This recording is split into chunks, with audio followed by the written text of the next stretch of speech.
Olá, seja bem-vindo ao Direito ao Cubo.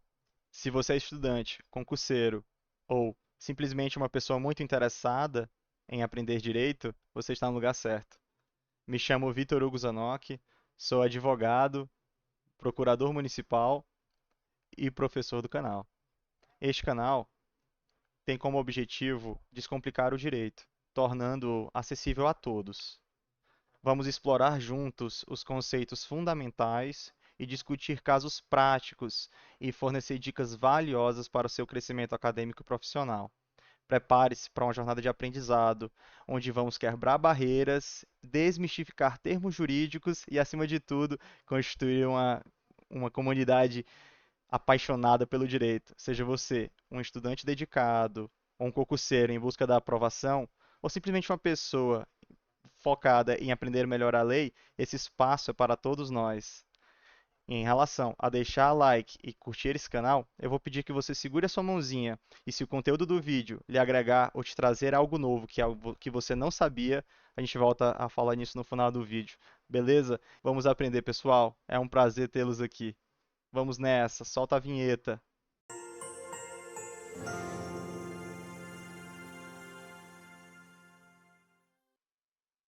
E aí, pessoal, voltando aqui para mais um vídeo, segunda aula de Direito Tributário.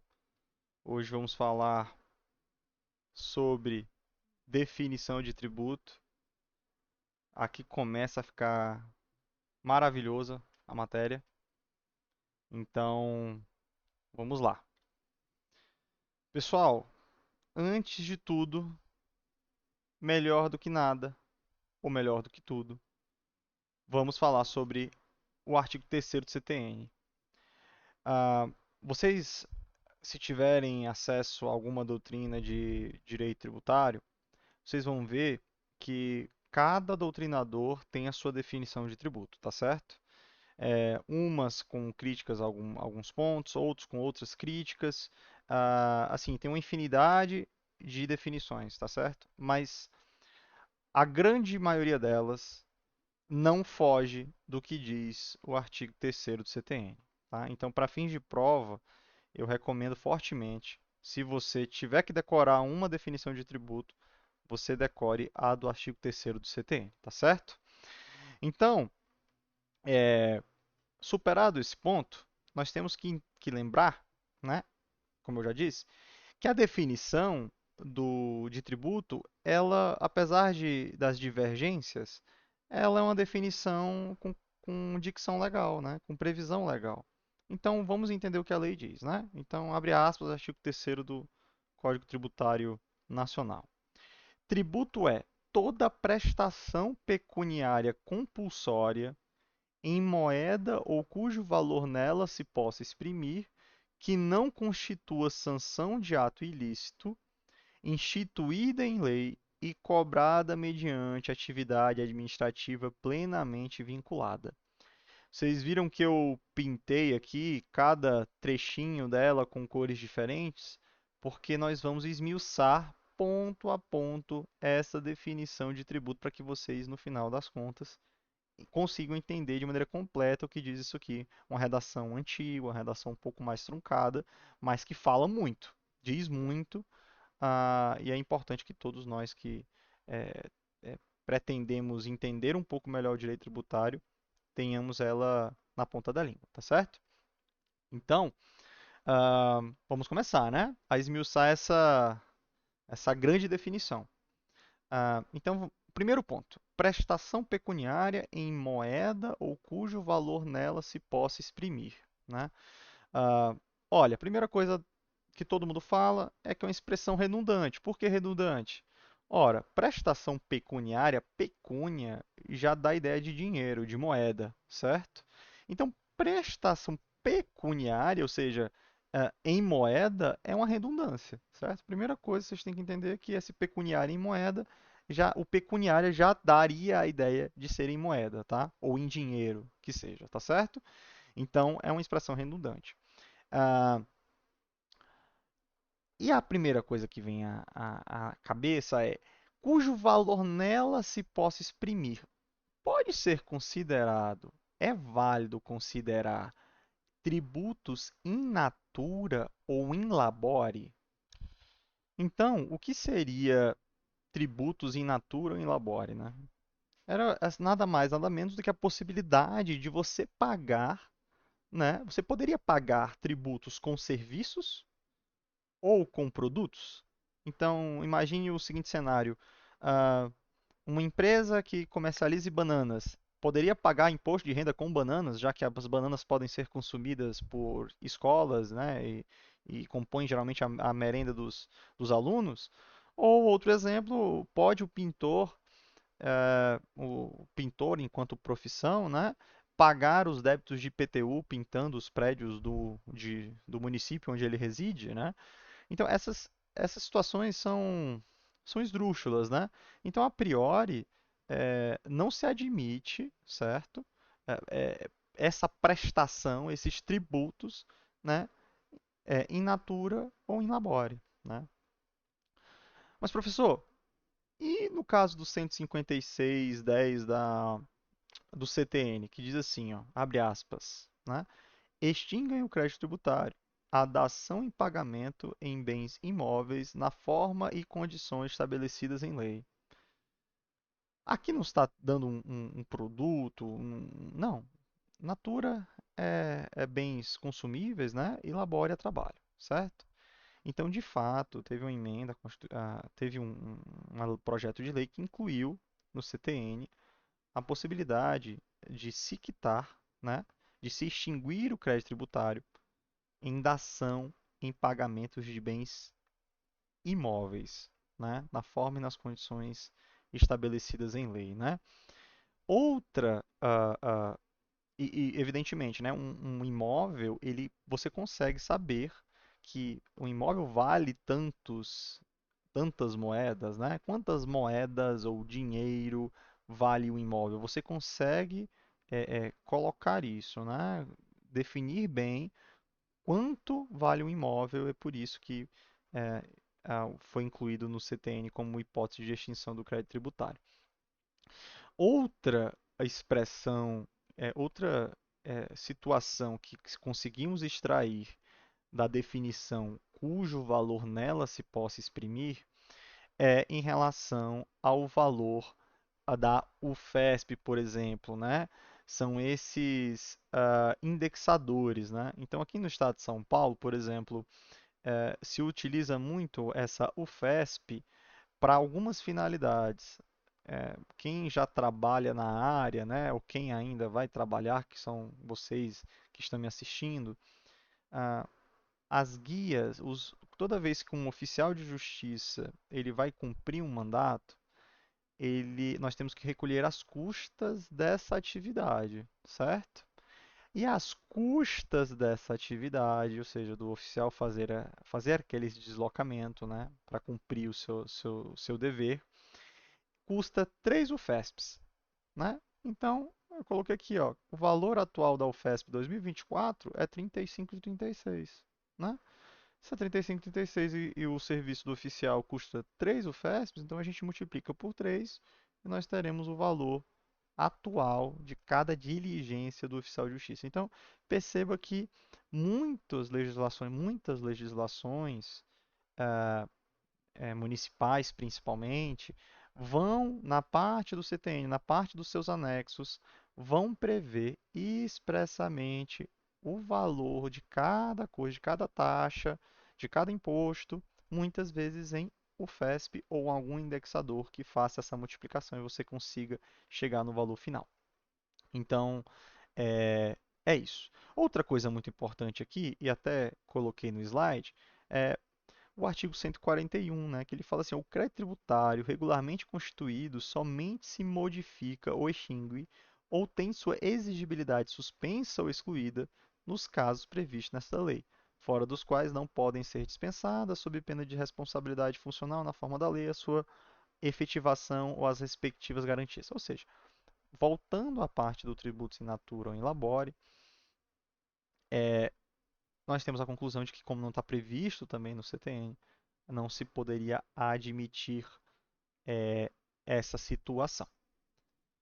É, de toda forma, nós chegamos a uma situação que é um pouco mais delicada. Tudo bem, vocês entenderam que dação de bens imóveis é admitido, ou seja, que a gente consegue auferir o valor e de natura, em regra, natura, né, prestações em natura ou em labore ou em trabalho, não seriam admitidas. Mas e a dação de bens móveis? E aí? Olha, pessoal, isso aqui é uma confusão, é bem difícil de entender. Os próprios tribunais, eles mudaram muito de posicionamento, né? Mas hoje a regra, tá? E isso é muito importante para fins de concurso, a regra estabelecida é a seguinte, tá certo? E aí vocês vão ter que ter muita cautela em que situação? Na situação do enunciado, tá certo? Vocês vão ter que focar no enunciado. Se o enunciado pedir a literalidade do CTN, certo? Vocês vão dizer que pode ou não pode extinguir o crédito tributário com dação em pagamentos de bens imóveis. Vão dizer que não podem, porque o CTN não prevê, tá certo?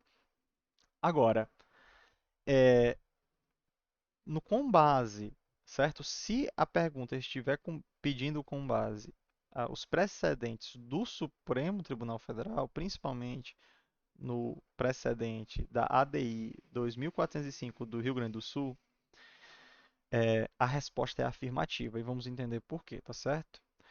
Nesse julgado, admitiu-se, tá, que figure como hipótese de extinção do crédito tributário a dação de pagamento de bens móveis, ou seja, um veículo poderia ser oferecido para quitar o crédito tributário, né, desde que não violasse as regras da licitação. Então, como assim não violar a regra da licitação? Ora, eu vou dar uma dica para vocês. Quando o Supremo fala em não violar as regras da licitação, você tem que ler o seguinte: existir inviabilidade de competição. Então, dação em pagamento de bens móveis só será admitida no caso do carro?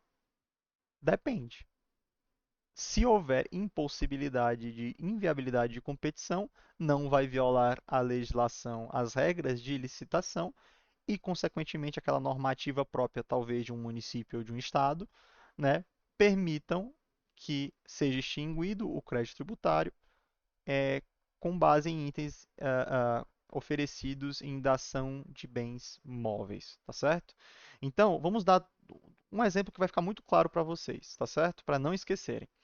Só se admite dação de pagamento de bens móveis com base na DI 2405 do Rio Grande do Sul quando não viola as regras da licitação. Tá. E quando a não viola as regras da licitação? Quando inexistir, certo? Quando existir, perdão, inviabilidade de competição. Então vamos imaginar o seguinte cenário: estamos no meio da Covid, certo? No meio da Covid. A Pfizer, ela é a foi a primeira a produzir a vacina do Covid, tá certo? E a Pfizer era um laboratório que tinha muita dívida com a União de Imposto de Renda, vamos supor, tá certo? Vamos supor também que a União tivesse uma previsão legal própria dela, não tem, né? Você sabe que não tem, o CTN não prevê, mas vamos supor que tivesse, tá certo? E aí, vem cá, poderia a Pfizer, neste exemplo, quitar os seus débitos com a União e extinguir o crédito tributário? Sim. Porque, veja, neste momento que a Pfizer ela desenvolveu, era a única que tinha desenvolvido a vacina, não haveria competição e se haveria inviabilidade de competição da licitação, aqueles bens oferecidos realmente poderiam ser recebidos pela União e creditados para bater para extinguir, melhor dizendo, o crédito tributário. Entenderam? Se ficou alguma dúvida, manda comentário que a gente volta a debater isso aí melhor nas respostas ali com vocês, tá certo? Mas é basicamente isso. Então, para finalizar, questão de prova, analisa o quê? O que é importante analisar? O enunciado. Se for com base no CTN, não pode dação em pagamento de bens móveis. Se for com base na jurisprudência do Supremo Tribunal Federal, depende. Ou seja, se violar as regras de licitação, não pode também.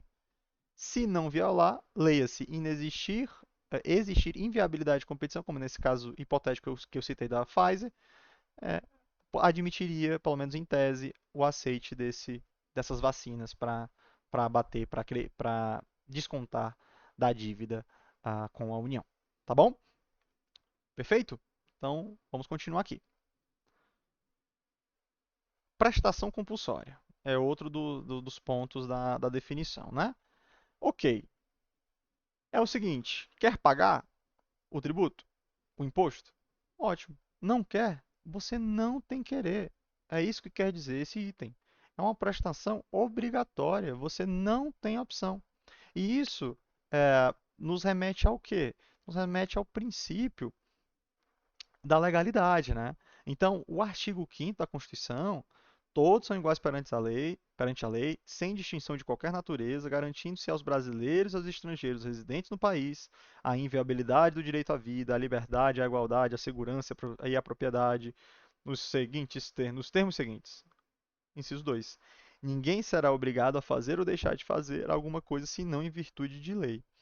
Ou seja, meu amigo, imposto, tributo está previsto em lei. Então você não tem que querer.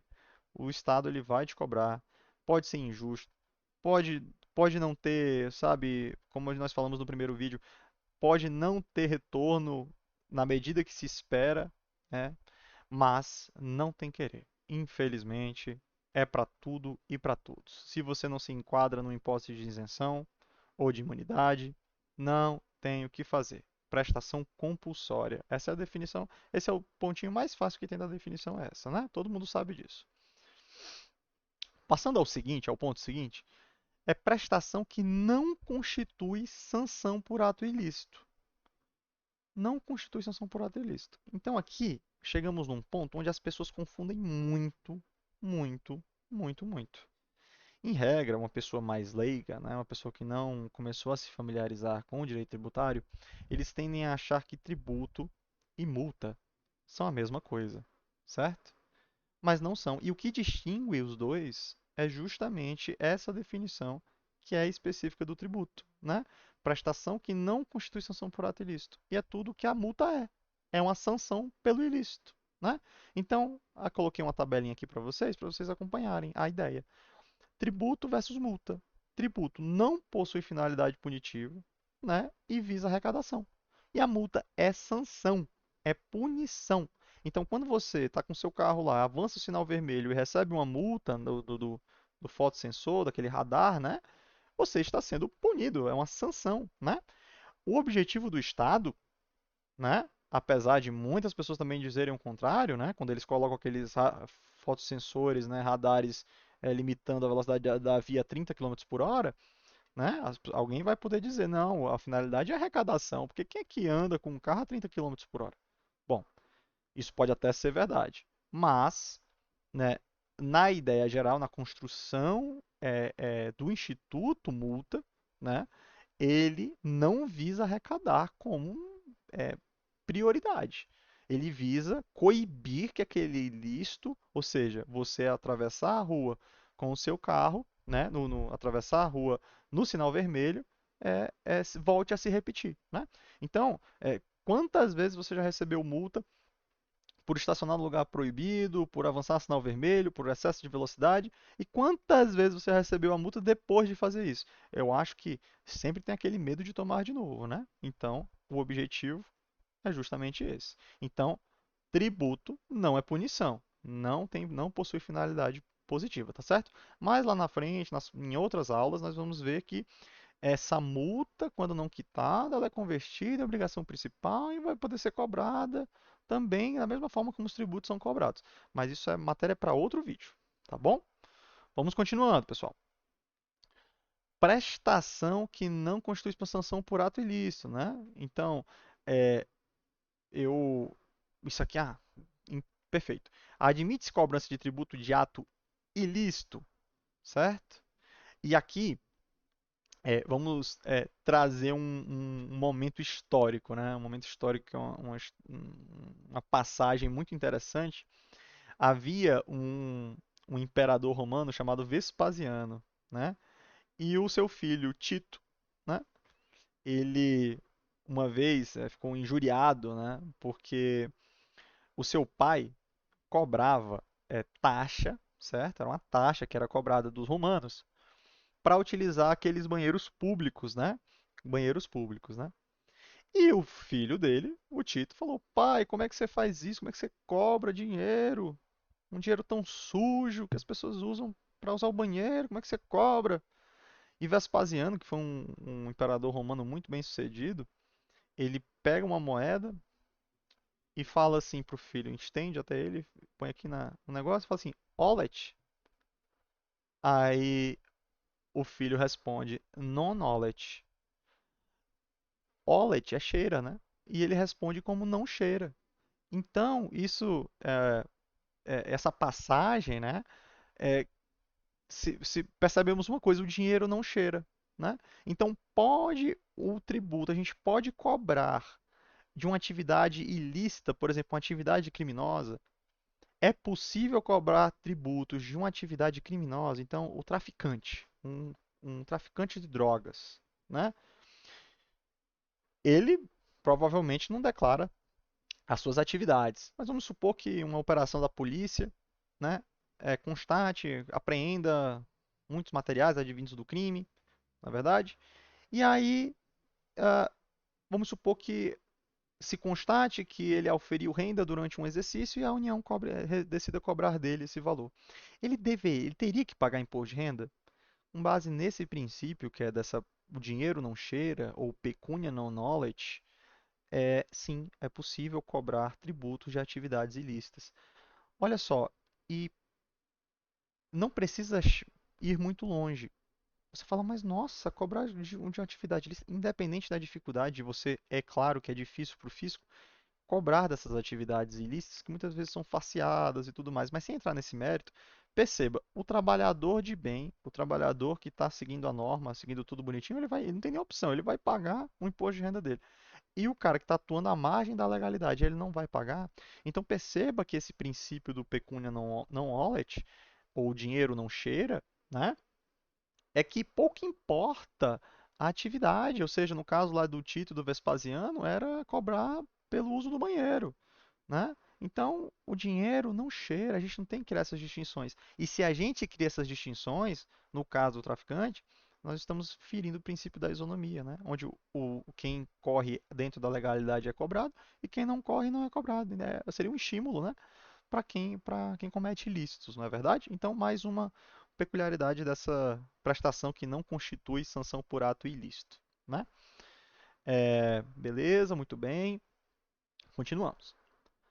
Ah, outra situação muito interessante é o seguinte, certo?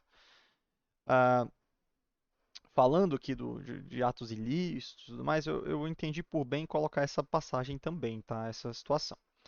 É, é possível haver confisco no direito brasileiro, né? No Brasil, apenas se admite confisco como punição, certo?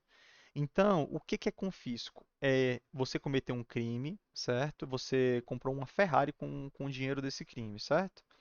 Eu pego esse teu bem e, como veio de uma atividade ilícita, eu pego essa Ferrari e pego para o Estado. O Estado ele pega essa Ferrari, entendeu?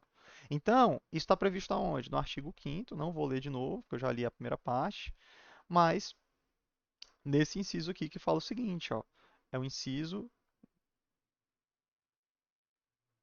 36. É isso? 46. 46. Ah, e aqui não vou ler de novo o artigo 5º, é no inciso 46, que fala o seguinte: a lei regulará a individualização da pena e adotará, entre outras, as seguintes: perda de bens. Perda de bens é o confisco, tá certo? Só que vocês lembram que na definição de tributo, prestação que não constitui sanção por ato ilícito, logo, o confisco, né, e a perda de bens não é tributo, né? Porque configura justamente isso, uma punição, né? Isso tem muito a ver, quando a gente começar a estudar os princípios do direito tributário, nós vamos ver que existe um princípio do não confisco. E ele é pautado nessa ideia também. Ele é pautado nessa ideia que o tributo ele não pode ser tão grande que ele acaba tendo esse efeito, né, de confiscar os bens, né? Então, é mais uma faceta desse de não constituir sanção por ato ilícito, né? Beleza, continuamos. A outra faceta dessa definição é prestação instituída em lei, né? Eu já tinha até dado uma pincelada na aula passada, mas vem desse brocardo norte-americano que diz o seguinte: no taxation without representation, né? Não haverá, traduzindo, não haverá cobrança de tributos sem representação, né?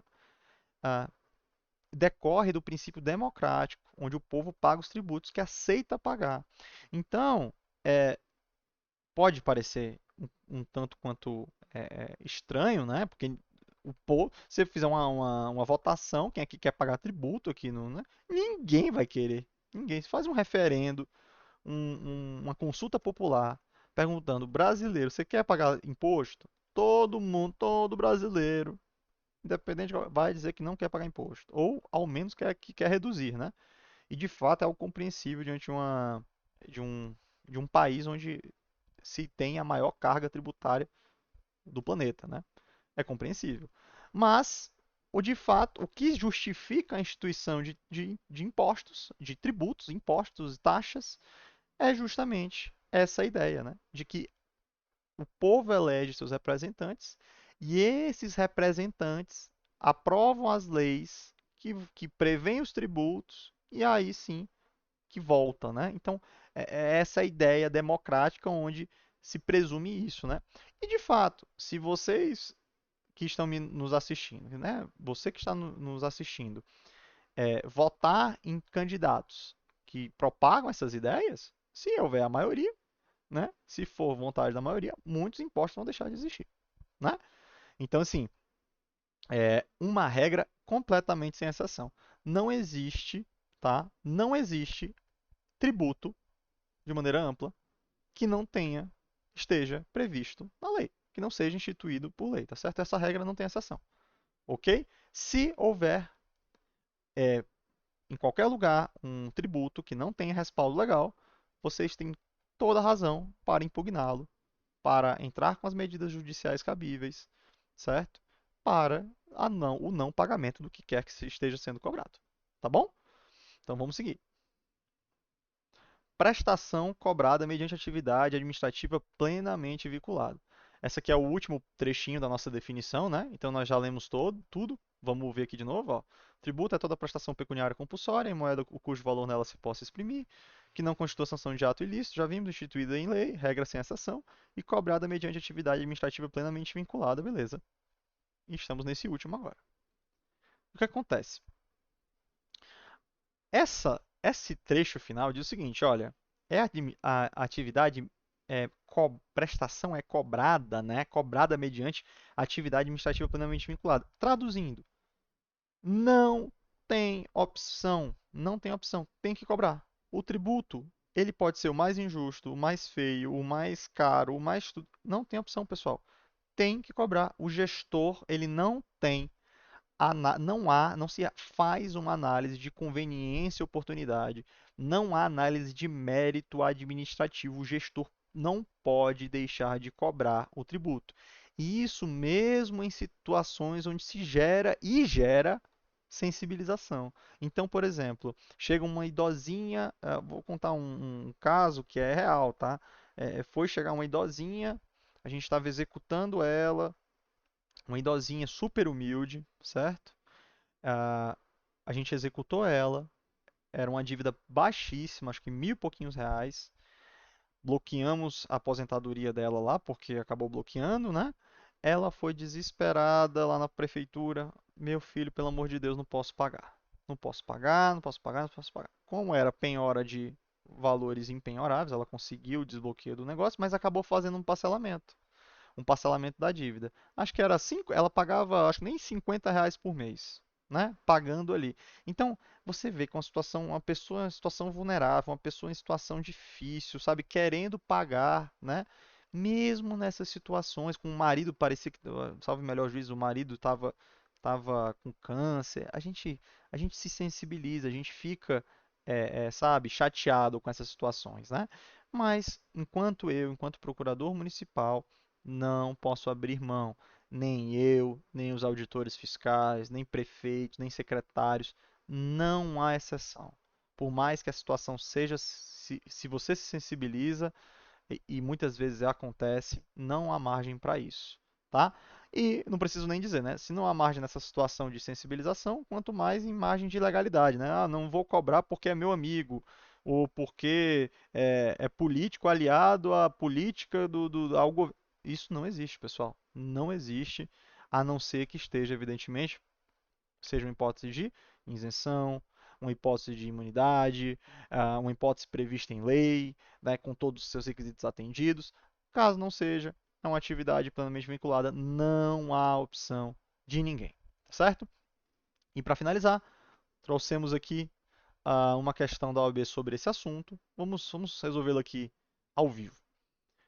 Abre aspas. Em procedimento de fiscalização, a Secretaria da Receita Federal do Brasil identificou o lucro não declarado por três sociedades empresárias que objetivaram, que o obtiveram em conluio fruto do tráfico de entorpecentes, sobre a hipótese sugerida, assinale a afirmativa correta, né? Então aqui o princípio da pecúnia non olet, né? Quer ver? Vamos ver.